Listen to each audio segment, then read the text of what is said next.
Good morning, YouTube friends. I am back to do the second step, or the first step towards making my sourdough bread this morning. It's 8 a.m.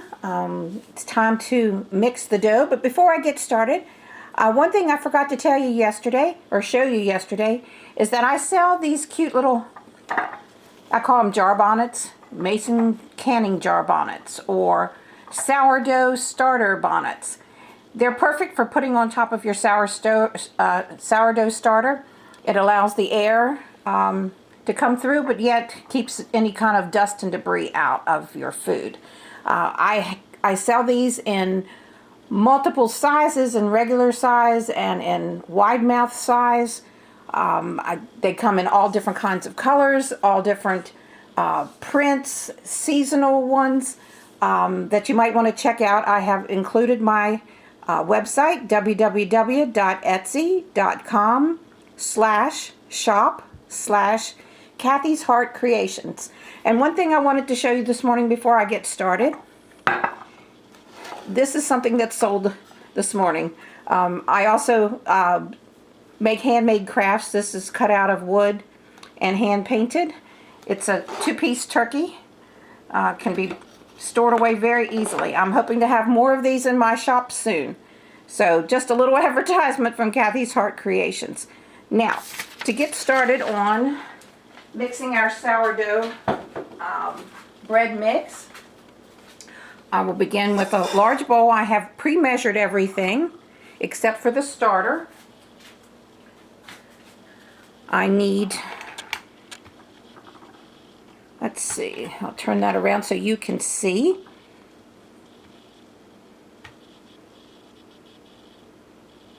All right, 0 grams. I'll set this on. I should have done that later. All right.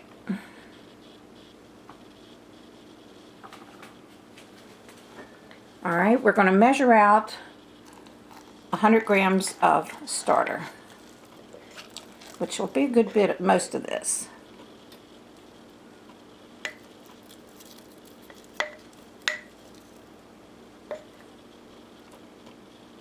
It's 85. But I'll tell you that to be the most successful with your bread is by weighing it. Until I started making sourdough, I had never ever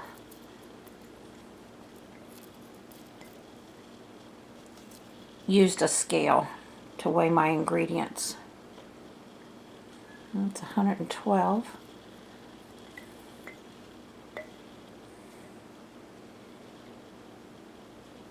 Oh, I put too much in, didn't I? I wasn't paying attention. Walking and talking at the same time is not always easy for me. Okay. So we're just going to back out just a little bit of starter.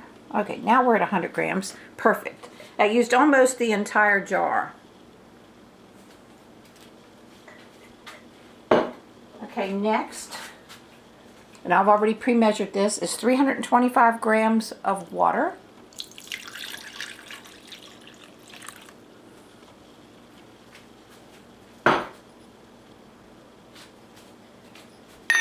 Okay, take that off, and I'm going to measure the honey.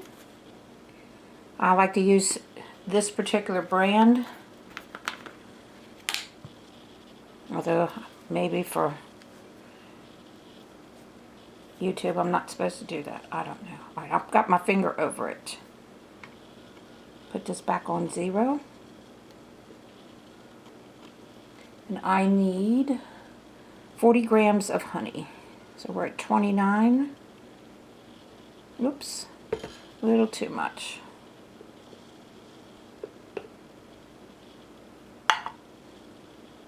$44.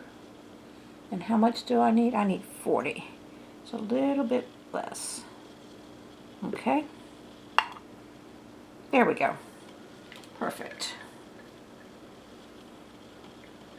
Make sure I'm still in my camera shop. I am very new to doing these YouTube videos, so you're kind of my experiment as I try to share this information with you.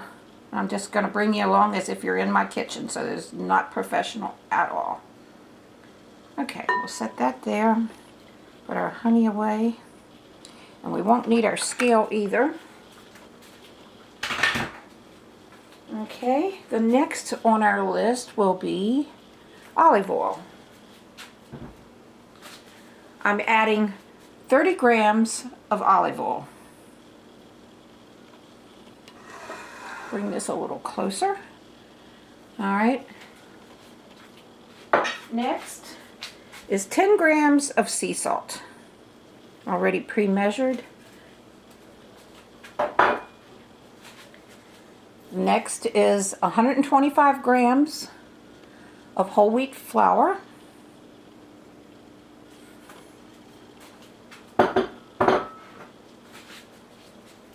And then the last will be the 375 grams of bread flour.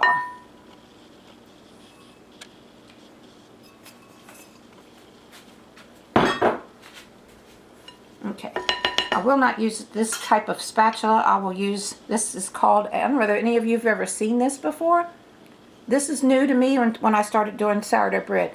This is a spatula that helps to mix up the flour when you're making bread. And it's a very nice, handy tool. It works very well. So all I'm going to do now is mix this together to incorporate all the ingredients. And what this will end up being will be a shaggy kind of dough. I will probably end up having to use my hands at the end to get it all that flour in the bottom incorporated. But as you can see, there's nothing to this. Now it is humid in my house, so it's a little more moist. It looks like I'm really not having to use my hands much for this. I'm going to go over here and grab a towel.